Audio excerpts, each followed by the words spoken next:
isa, dalawa, tatlo, apat lang kaming nakikita ng mga Muslim dito. Galing sa Bangsamoro Autonomous Region, BARM, ang nasa harap ninyo. Ay, kunti lang kami. Pero inasahan namin na baka magbaha. Hindi, walang iwanan ngayon. Walang iwanan ng oras na ngayon. Alam niyo, ang Bangsamoro ay pinagkaloob ng dating Pangulo natin, Duterte. So ngayon, wala na si Duterte, makakalungkot. Baka ito ay itapon lang sa basura. Naramdaman namin dahil una nung senador pa ang Pangulong Bongbong ay hindi pumasa ang BBM. So swerte namin dahil nandyan si Duterte sa panahon niya ibinigay ang BON. Naniniwala ba kayo na kung hindi si Duterte ay walang kalayan, hindi papasasamin ang BARM na ngayon nakatayo at ngayon nararamdaman namin na sinisira naman ng Pangulo Bongbong ang pinagkalog sa amin ng gobyerno. Una, ngayon palalapit na ang election sa BARM. So, ano ang ginawa ng Comelec? Imbes na may puputuan sila, may mga kandidato sila. So, mayroon pang bubutuhan, mayroon pang nilagay na none of the above. Ang ibig sabihin, na nakagulo. Yung kandidato, nilagyan pa ng wala none of the above. Ano ba yun? Makapaniwala ba kami? Makapaniwala bang Bangsamoro sa ganun sistema? Ay bubuto mo na yung walang tao. Ano ibig sabihin? Pangluloko. Tama ka, pangluloko. Kasi ang walang tao ay bubuto mo ay ibig sabihin ghost. Ginawa nilang experimental ang election sa BARM. Baka daw ayon sa isang attorney ng Comelec, experimental, baka yun na daw ang gagawin sa susunod na election dito sa national. Dito, kung successful, yun ang gagawin. Kalukuhan. Ay kuya, nasanay na sila. Nasanay sila, lukuhin tayo. Pero, Ghost Project, Ghost Project. Kalukuhan ninyo ang BARM ngayon. Pero yung mga susunod, yan mga kabataan, mga Bangsamoro na mga kabataan, ay sinisigurado namin na hindi niyong baloko. Kalokohan ni dating Ferdinand Marcos, kami, dahil sa noong panahon niya, nung panahon niya, ako ay kabataan pa, at isa ako sa palaging nandito sa EDSA. So ngayon, tumanda na ako, nandito naman ang anak niya. Bigay tayo? Kagaya niya. Walang-wala na kaming tiwala sa kasalukuyan. Marcos, magnanakaw! Hindi lang magnanakaw. Adik pa. Adik pa. Tama, adik pa talaga. So ngayon, sa lahat ng nandito, huwag kayong mawala ng pag-asa. Dahil sisimulan na natin ito. Kahit kundi nung tayo, asan yung bukas, sa makalawa, lalo na sa darating na rally, sa Lunita, ay makita-kita tayo. Hindi lang tayong makikita-kita. Dali natin ang pamilya natin. Dali natin. Ako, yung mga kasama ko, buong mga Bangsamoro, buong Bangsamoro na nandiyan sa labas ng ARM, dadalhin namin dito. Kami ay dalawa sa kapatid Muslim. Allahu Akbar! Allahu Akbar! Salamat po, kapatid na puro. Paimbestigahan mo ang tungkol sa flood control, pinatawag ang mga Diskaya sa Blue Ribbon. Tapos, nang sinabi na yung pisan mo na si Martin Romualdez at si Saldico itinuro ng mga Diskaya, abay biglang nagrigo doon sa Senado. Yan! Ano nangyari? Bakit biglang nagrigo doon? Takot ka ba sa pinsan mo? O takot ka kay Saldico? Takot! Diba?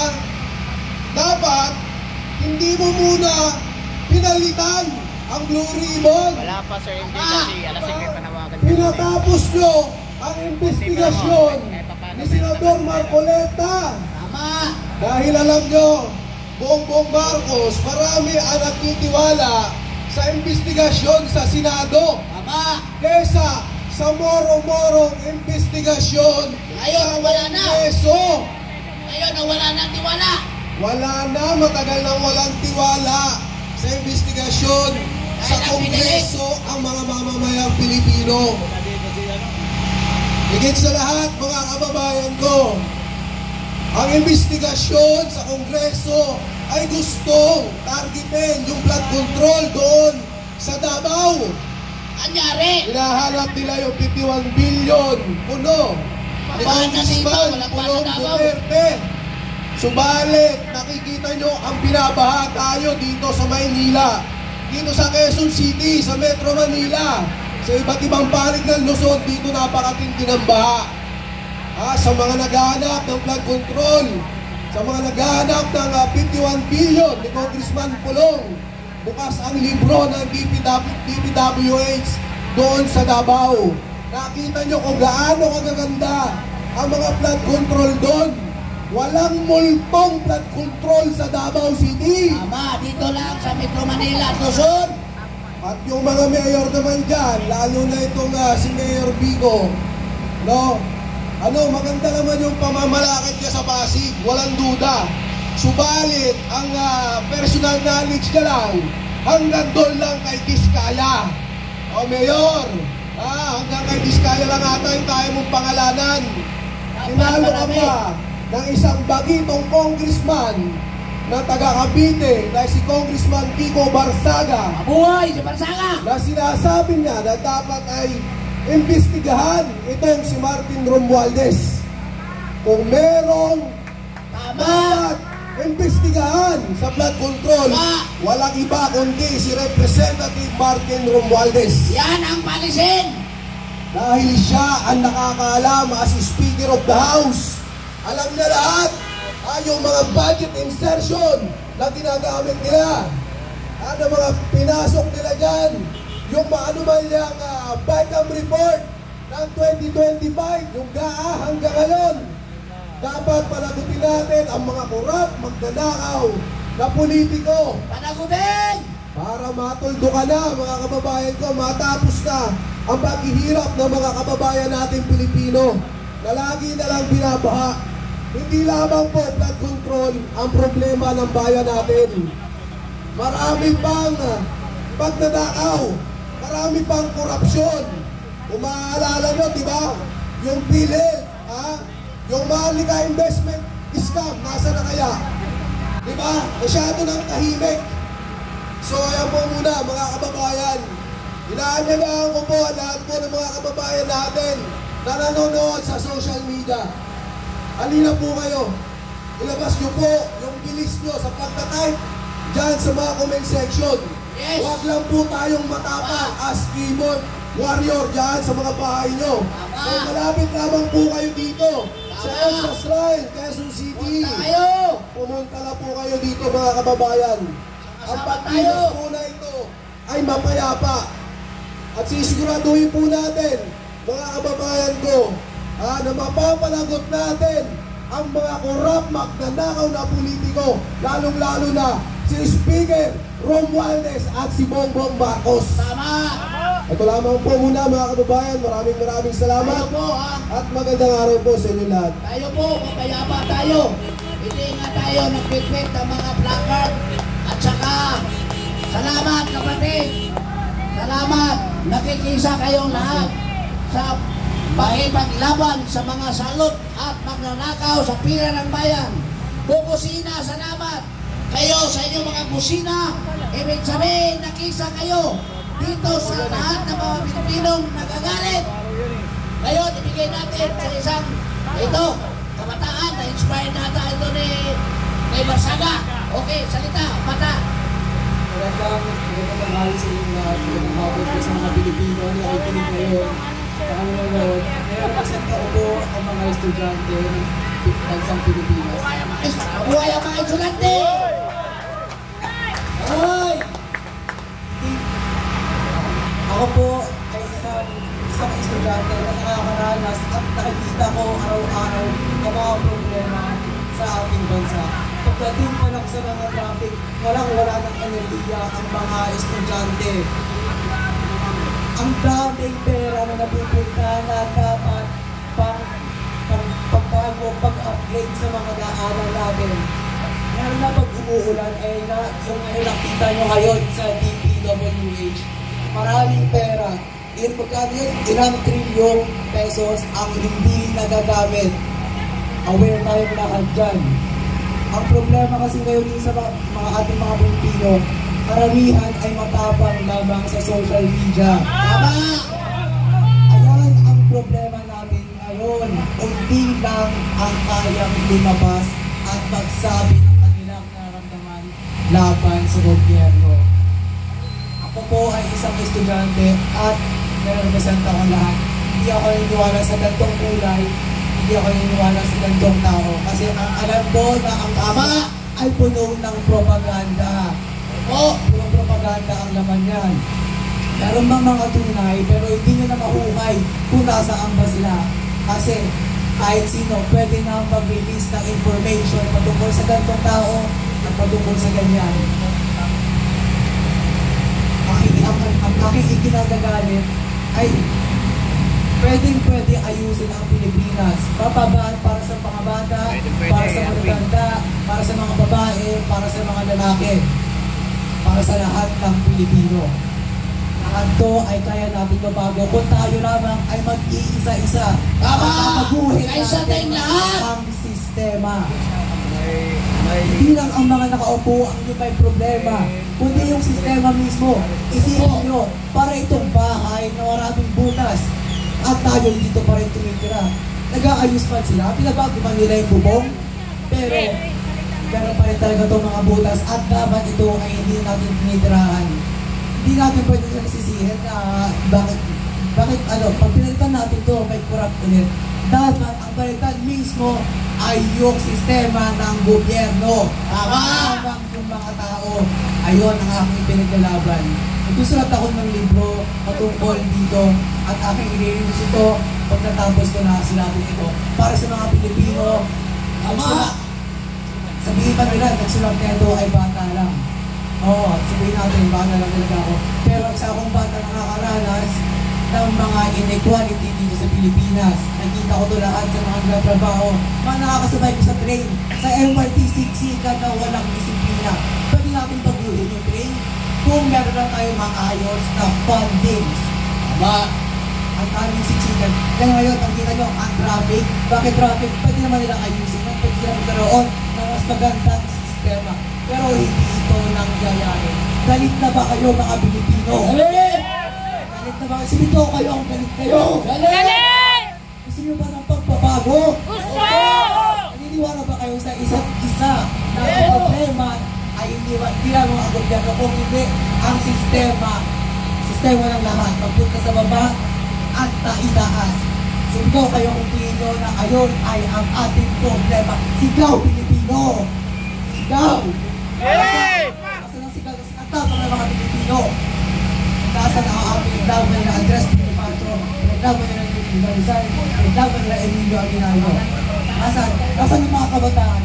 Lumabas kayo ngayon dito.